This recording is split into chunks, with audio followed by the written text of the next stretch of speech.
Amados hermanos, buenos días. El Señor los bendiga.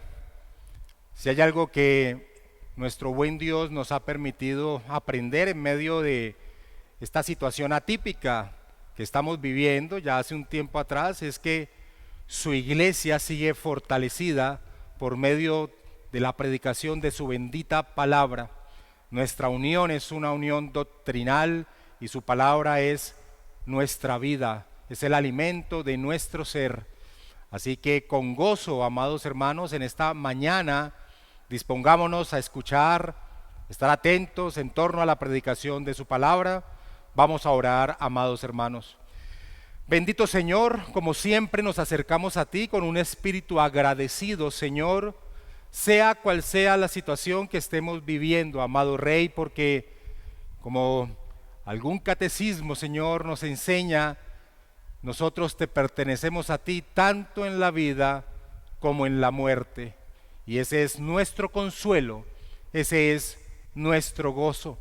Así que bendito Señor, en esta mañana te alabamos y como siempre antes de entrar a la exposición de tu palabra, tu pueblo te pide el regalo de la concentración, de que le permitas a cada uno de los hermanos, bendito Rey, estar atentos al predicador, ser claro, y que tu Santo Espíritu selle la verdad de tu palabra en nuestro ser para vivir conforme a tu voluntad, bendito Señor. Te damos gracias, amado Rey, te oramos con la plena certeza que nos escuchas por la obra de nuestro Señor Jesucristo en la cruz. Amén y amén. Amados hermanos, vamos juntos, todos unidos, a entonar un himno en esta mañana. Himno 361, grande gozo hay en mi alma.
Quisiera iniciar el sermón de esta mañana relatando la vivencia que tuvo el exégeta bíblico Douglas Moo cuando enseñaba la doctrina de la elección.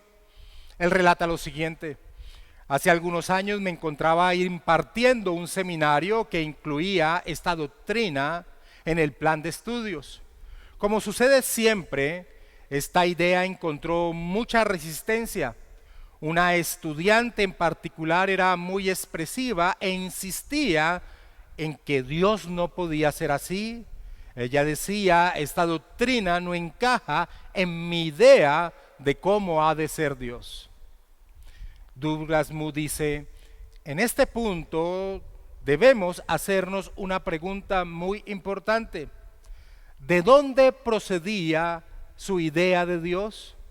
Puesto que no citaba ninguna prueba bíblica, la única conclusión posible es que estaba reflejando una imagen de Dios procedente de su cultura general y quizás de su propia tradición eclesial. Sin embargo, no hemos de permitir que tales ideas se constituyan en jueces de la Escritura. Creer en la autoridad de la Biblia implica que hemos de sujetarnos a lo que ésta enseña y ajustar nuestras propias percepciones e ideas a la Escritura, termina señalando Moo.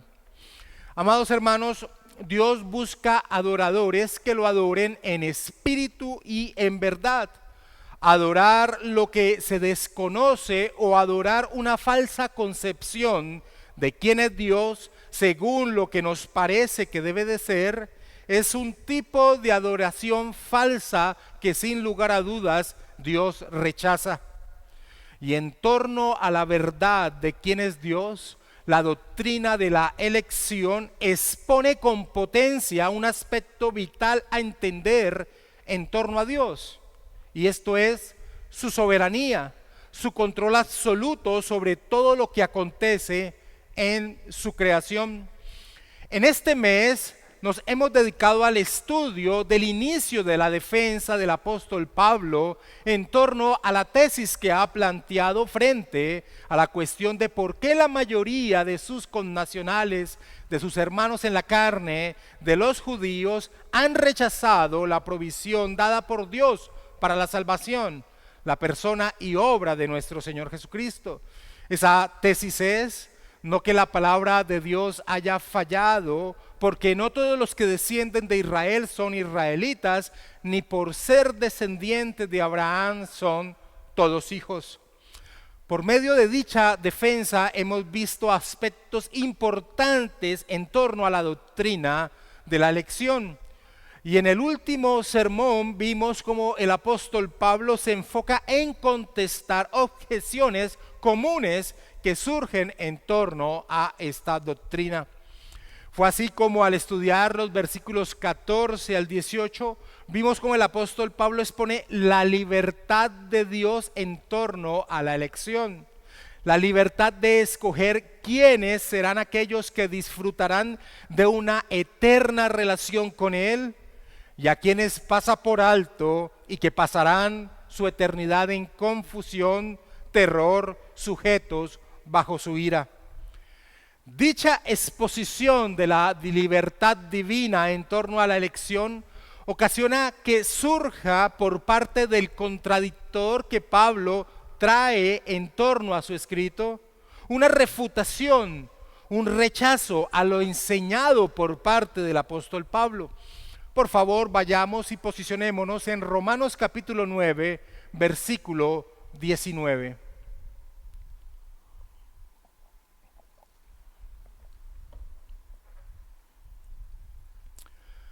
Pero me dirás, ¿por qué pues sin culpa? Porque ¿quién ha resistido a su voluntad? Podríamos parafrasear este cuestionamiento de la siguiente manera. Si Dios es quien tiene misericordia del que quiere y endurece al que quiere endurecer, si no depende del querer o el hacer del hombre, sino de su sola voluntad, en torno a quienes son salvos, ¿por qué Dios sigue señalando al hombre como responsable de su pecado? O podríamos tomar la paráfrasis que realiza Juan Calvino. ¿Por qué Dios se ha de enojar con nosotros si Él nos ha hecho tal y como somos y según su voluntad nos impulsa a donde quiere? Al condenarnos, ¿hace algo distinto a vengarse de su obra en nosotros? No podemos luchar contra Él. Aun cuando le resistiéramos, Él nos vencería. Por tanto, será una injusticia si nos destruye, y es una potencia desordenada aquella que Él manifiesta en contra nuestra. Parafrasea Calvino esta refutación. Ahora, amados hermanos, este es un señalamiento de parte del refutador que no surge de una real petición de alguien que no ha podido entender lo que se ha enseñado, sino de alguien quien, habiendo entendido claramente lo que se ha enseñado, no lo acepta. Es decir, no surge del genuino deseo de aprender, lo cual es digno, sino de un rechazo a la verdad expuesta. Lo terrible de esta actitud que Pablo expone aquí de parte de su contradictor es que este hombre se coloca al nivel de Dios y lo enjuicia por sus acciones y decisiones.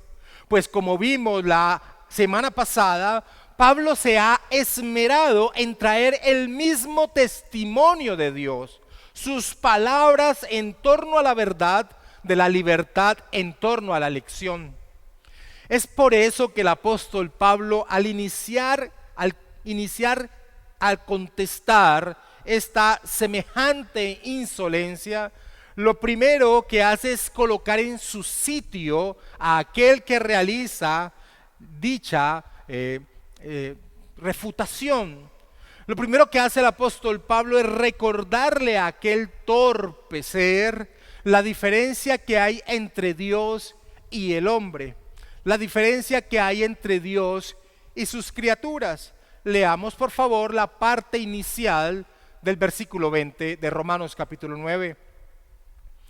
Mas antes, oh hombre, ¿quién eres tú para que alterques con Dios? Podríamos parafrasear esta respuesta inicial de Pablo con: ¿qué clase de relación crees que existe entre nosotros y Dios? ¿Y qué actitud hacia Él consideras apropiadas en esta relación? El apóstol Pablo le recuerda que Él es un hombre. Él utiliza la palabra griega antropos, una criatura, polvo. ¿Cómo se atreve a cuestionar a Dios? En las palabras del exégeta bíblico William Hendrickson podemos ver lo atroz de la actitud de este hombre. Hendrickson dice lo siguiente: la respuesta reprocha al inquiridor su imprudencia y su imbecilidad, su falta de vergüenza y de sentido. El impugnador cuestiona la justicia de Dios y es por consiguiente un descarado, un arrogante. Olvida que si lo moldeado no tiene derecho de decirle al modelador, ¿por qué me haces así? Con mayor razón carecen los seres humanos del derecho de dirigirse así a su soberano hacedor. El impugnador es un estúpido, termina señalando Hendrickson con estas palabras fuertes en torno a esta insolencia de parte del impugnador.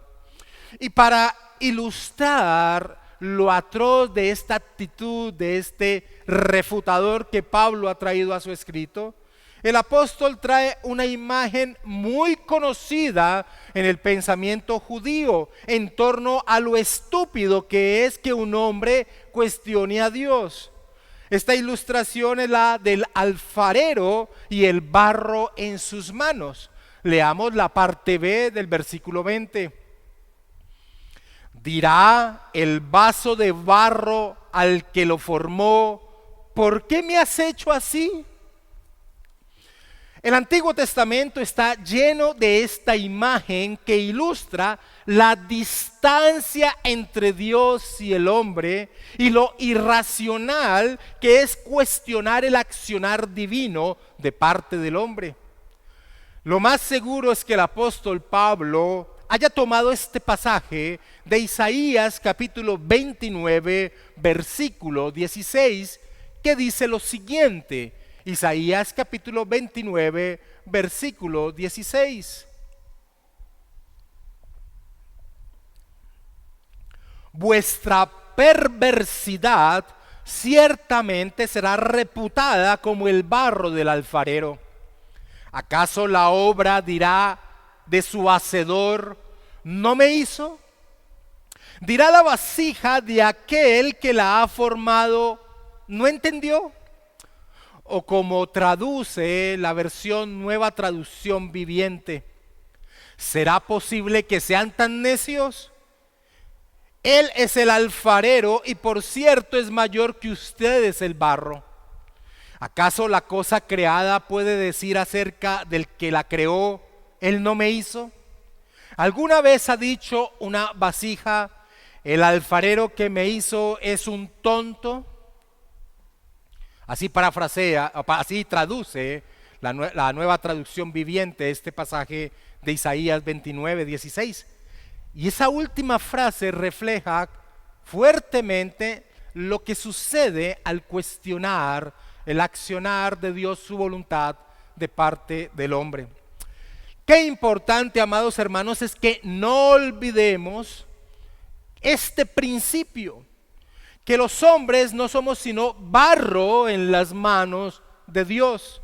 Por eso es ridículo escuchar a personas supuestamente cristianas expresar que está peleado con Dios, que está disgustado con Dios, o cosas así por los acontecimientos que han ocurrido en sus vidas.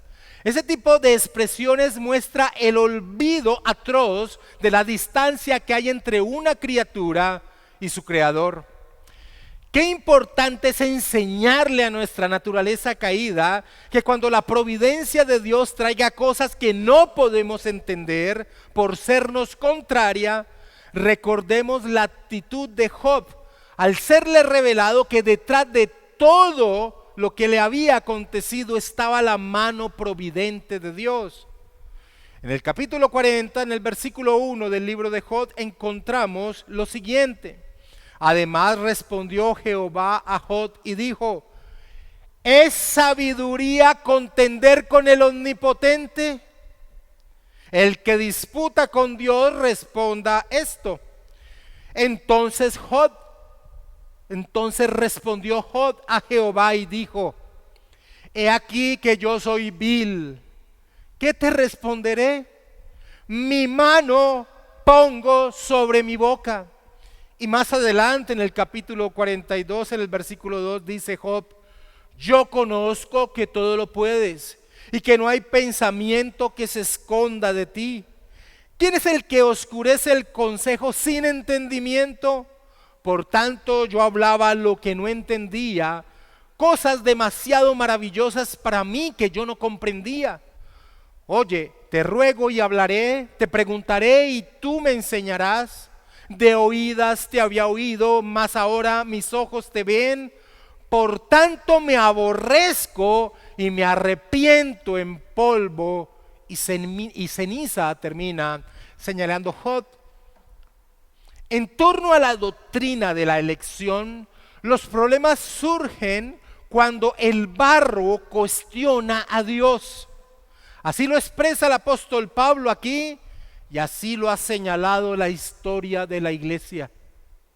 No, Dios no puede actuar así. Más bien debe actuar de esta manera, dice el barro. Intrépidamente se colocan al nivel de Dios y lo corrigen, y al hacerlo lo rebajan a su nivel, y al ser rebajado la majestad de Dios se ve colocada en un nivel donde las personas no son impulsadas a postrarse en adoración. Amados hermanos, toda esta imagen del alfarero con el barro no solo tiene la intención de mostrar la distancia que hay entre Dios y la criatura y lo estúpido e irracional de que el barro critique a su hacedor, sino que esta misma imagen encierra una verdad que recorre toda esta respuesta del apóstol a la insolente insinuación de parte de este hombre. Y esto es el hecho de que hay un propósito del Creador en torno a su creación.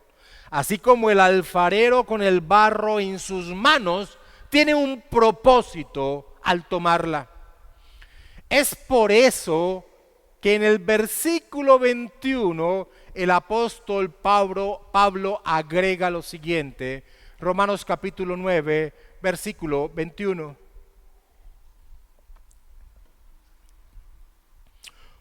¿O no tiene potestad el alfarero sobre el barro para hacer de la misma masa un vaso para honra y otro para deshonra?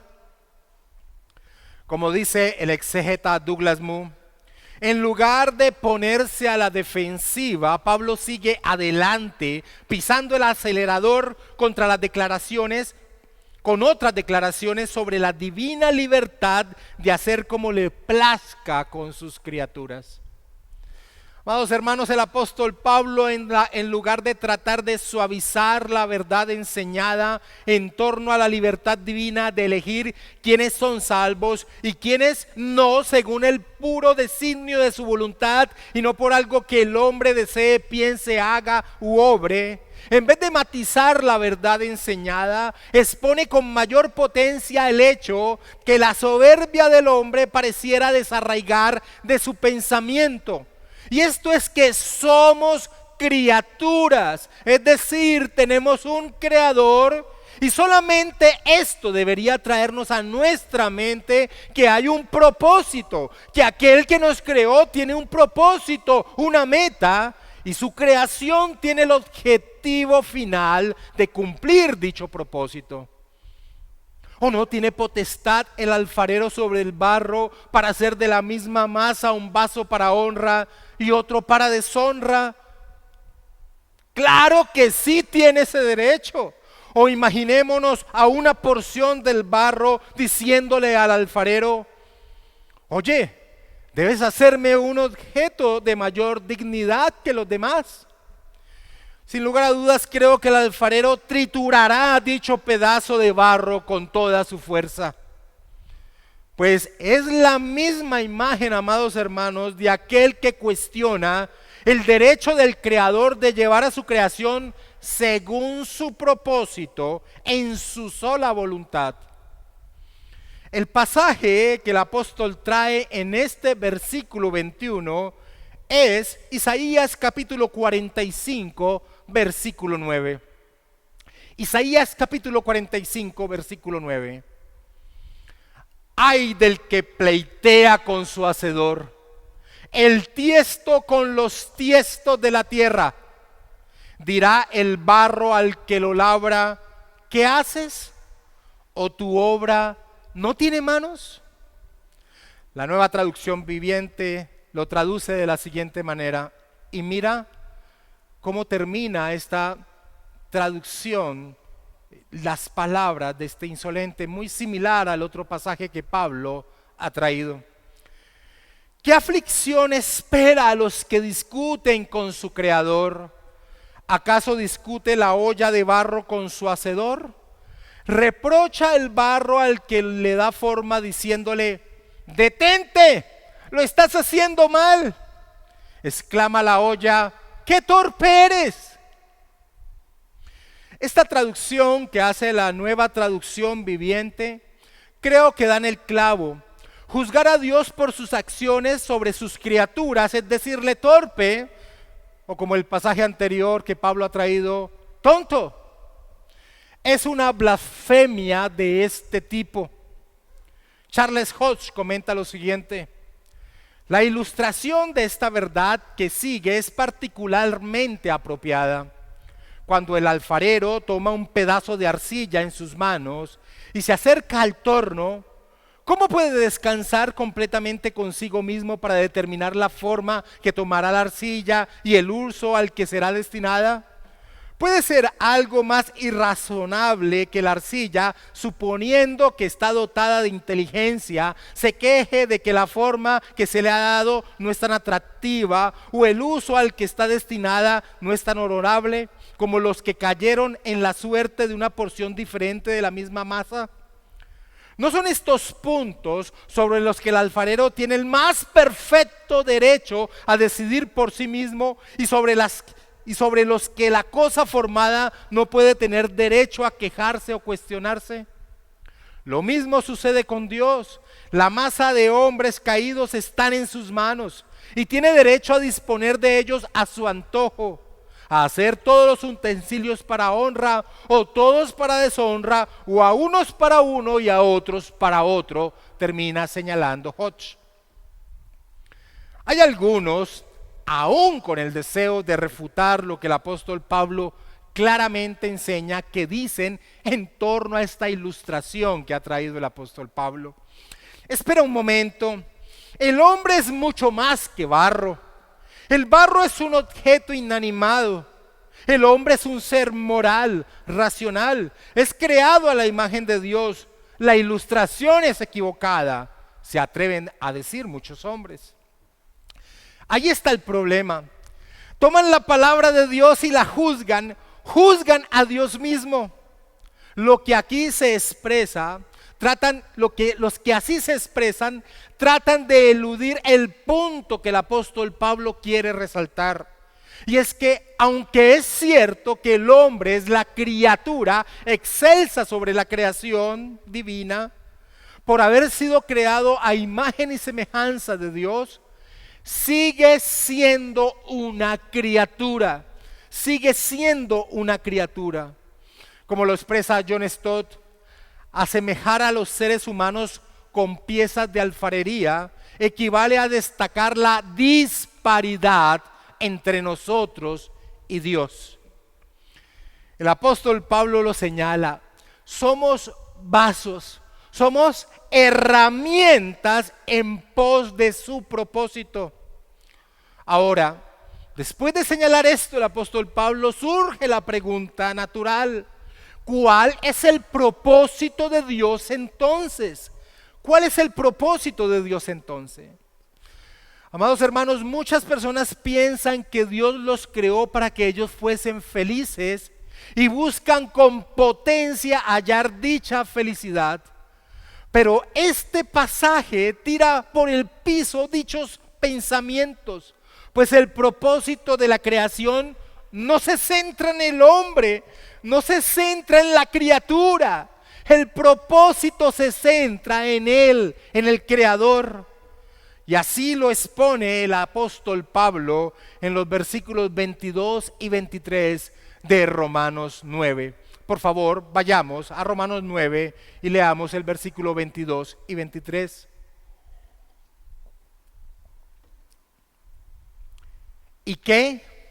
Si Dios, queriendo mostrar su ira y hacer notorio su poder, soportó con mucha paciencia los vasos de ira preparados para destrucción, y para hacer notoria las riquezas de su gloria, las mostró para con los vasos de misericordia que Él preparó de antemano para gloria.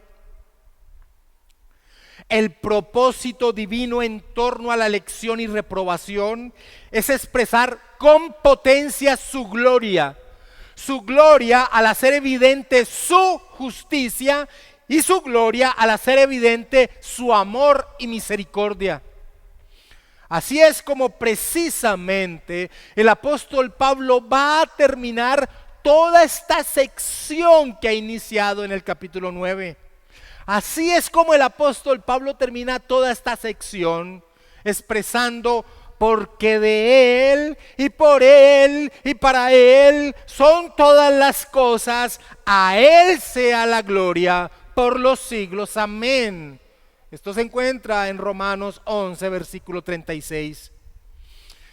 En el versículo 22 de Romanos capítulo 9, el apóstol Pablo expresa su propósito en torno a los reprobados, a los cuales Él no destruye inmediatamente al oponerse a su voluntad, sino que, como el apóstol Pablo expresa, los soporta, para que en aquel día su ira sea manifestada con toda potencia.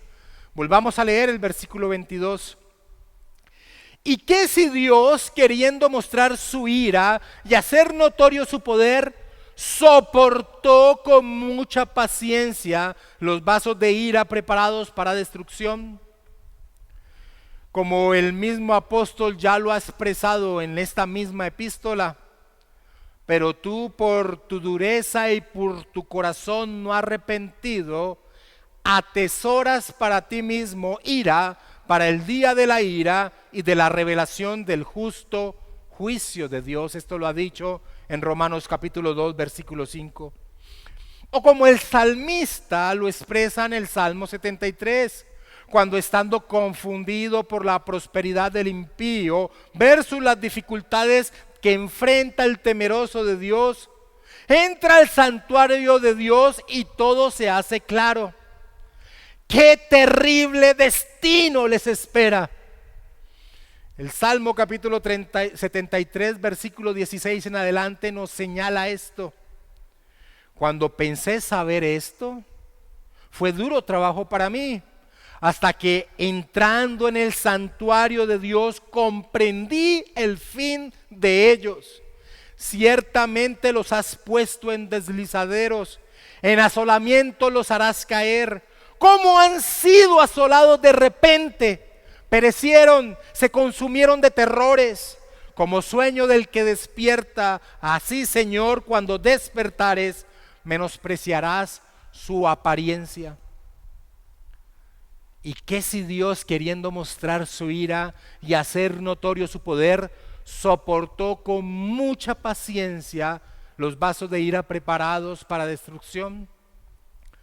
Así como nos lo enseña la historia de Faraón, quien no fue destruido por su insolencia delante de Dios, sino que fue atesorando la consumación de la ira de Dios, para que al revelarse en ese día en que los primogénitos de los judíos fueron protegidos de la muerte, pero la de los egipcios perecieron, se glorificara su nombre por parte del pueblo librado de su juicio.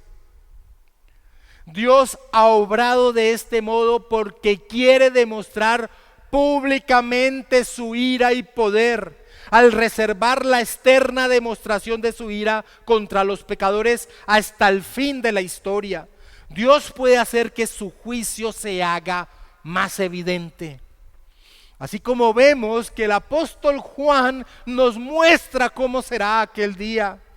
Y los reyes de la tierra, y los grandes, los ricos, los capitanes, los poderosos, y todo siervo y todo libre, se escondieron en las cuevas y entre las peñas de los montes, y decían a los montes y a las peñas: caed sobre nosotros y escondednos del rostro de aquel que está sentado sobre el trono y de la ira del Cordero, porque el gran día de su ira ha llegado, y ¿quién podrá sostenerse en pie?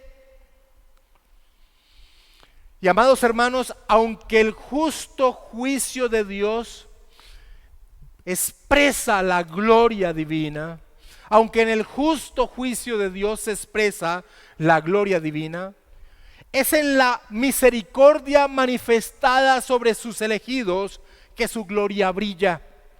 Porque siendo de la misma masa de aquellos que perecieron, una naturaleza caída, pecadora, ellos escaparon del terrible destino solo por la voluntad de Dios, por su amor incomprensible.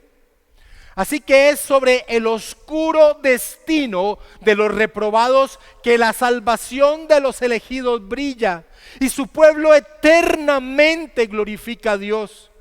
Esto es lo que el apóstol Pablo termina expresando en el versículo 23 de Romanos capítulo 9. Y para hacer notorias las riquezas de su gloria, las mostró para con los vasos de misericordia que él preparó de antemano para gloria. Como expresa Thomas Scheiner, la misericordia de Dios no sería impresa en la conciencia de los seres humanos aparte del ejercicio de la ira de Dios. Así como uno se deleita más ricamente en el calor la belleza y la ternura de la primavera después de haber experimentado la fría ráfaga del invierno. O como se ha expresado también, la joya más preciosa brilla con más poder sobre el telón oscuro que es puesta. O como el salmista en el Salmo 73, después de entrar en el santuario de Dios y ver el fin de ellos, expresa: ¿a quién tengo yo en los cielos sino a ti? Y fuera de ti nada deseo en la tierra. O como el pueblo israelita, tipo y sombra del verdadero Israel, pudo experimentar cuando, pasando ellos en seco por medio del Mar Rojo, el ejército de Faraón fue consumido bajo sus aguas y ellos alabaron a Dios con potencia. Así nos lo señala el libro de Éxodo. Así salvó a Jehová aquel día a Israel de mano de los egipcios. E Israel vio a los egipcios muertos a la orilla del mar. Y vio Israel aquel grande hecho que Jehová ejecutó contra los egipcios. Y el pueblo temió a Jehová y creyeron a Jehová y a Moisés su siervo. Entonces cantó Moisés y los hijos de Israel este cántico a Jehová. Y dijeron: cantaré yo a Jehová, porque se ha magnificado grandemente, ha echado en el mar al caballo y al jinete. Jehová es mi fortaleza y mi cántico, y ha sido mi salvación. Este es mi Dios y lo alabaré. Dios es mi Padre y lo enalteceré. Amados hermanos, este ha sido el contraste que Pablo se ha esmerado en exponer. Amé a Jacob, pero aborrecí a Esaú. Así que Dios tiene misericordia de quien Él quiere tenerla y endurece a quien Él quiere endurecer. Vasijas para usos especiales y otra para usos ordinarios. Objetos de castigo destinados para destrucción y objetos de su misericordia preparados de antemano para gloria. Amados hermanos, en torno a la doctrina de la elección, esta es la realidad. Los únicos que pueden llegar a rechazar esta gloriosa doctrina son aquellos que se creen fuera de la elección divina. Porque aquellos que nos sabemos bajo la misericordia de Dios, nos maravillamos en su glorioso plan y le alabamos con todo nuestro ser. A.W. Pink señalaba lo siguiente: el Dios del presente siglo XX no se parece más al soberano supremo de la Sagrada Escritura de lo que la confusa y vacilante llama de una vela se parece a la gloria del sol de mediodía. El Dios, ese Dios con minúscula, el Dios del cual suele hablarse desde el púlpito, el que se menciona en gran parte de la literatura religiosa actual, el que se predica en la mayoría de las llamadas conferencias bíblicas, es una invención de la imaginación humana, una ficción del sentimentalismo sensiblero, señalaba Pink en torno a la doctrina de la elección. Amados hermanos, la doctrina de la elección conmociona la mente del cristiano que ha rebajado a Dios a sus propias expectativas. ¿A qué pues me haréis semejante o me compararéis?, dice el santo. Levantad en alto vuestros ojos y mirad quién creó estas cosas. Él saca y cuenta su ejército, a todas llama por sus nombres, ninguna faltará. Tal es la grandeza de su fuerza y el poder de su dominio, dice el Señor. La doctrina de la elección resalta la grandeza de nuestro gran Dios y de nuestro Salvador. Quiero finalizar toda esta serie de enseñanza que hemos tenido durante este mes con la siguiente reflexión de Douglas Moo. El orgullo personal y el basado en los propios logros, unidos a una creencia inducida por nuestra cultura que nos lleva a vernos como señores de nuestro destino, hace que nos sea muy difícil darle a Dios lo que es debido. No obstante, la Biblia presenta a Dios como aquel que planta y desarraiga naciones y cuya palabra determina el desenlace de las batallas. Él determina el resultado de todos los acontecimientos de la historia humana, grandes y pequeños. La soberanía de Dios, aún sobre los acontecimientos negativos, en especialmente pertinente para el asunto que estamos considerando. Dios nos enseña en la Escritura, envió a su Hijo para que fuese crucificado por personas perversas. Dios decidió que Judas traicionara maliciosamente a Jesús. Impregnando todo lo que Pablo dice en estos versículos sobre la soberanía de Dios en la elección, está este punto de vista bíblico de un Dios que actúa con absoluta libertad hacia sus criaturas. Ciertos eruditos critican enérgicamente lo que Pablo subraya en este punto. Califican el argumento de Pablo en este pasaje de completamente inmoral. En estas palabras escuchamos la reacción de una humanidad arrogante que protesta contra cualquier invasión de sus derechos, sea de Dios o de cualquier otro. Esta misma reacción invade fácilmente a la iglesia, rebajando la calidad de nuestra adoración al rebajar a nuestra imagen a Dios. Puede que podamos convertir en virtud lo que parece un problema, permitiendo que la exposición que hace Pablo de la soberanía de Dios en la elección y la perdición estimule en nosotros una nueva apreciación de la grandeza de Dios y de sus incomprensibles propósitos, termina señalando Mu. Amados hermanos, sin dudas, este es el resultado de exponer la soberanía de Dios en torno a la elección, que veamos la grandeza, la majestad de nuestro Dios y seamos impulsados a adorarlo. Dios los bendiga, amados hermanos.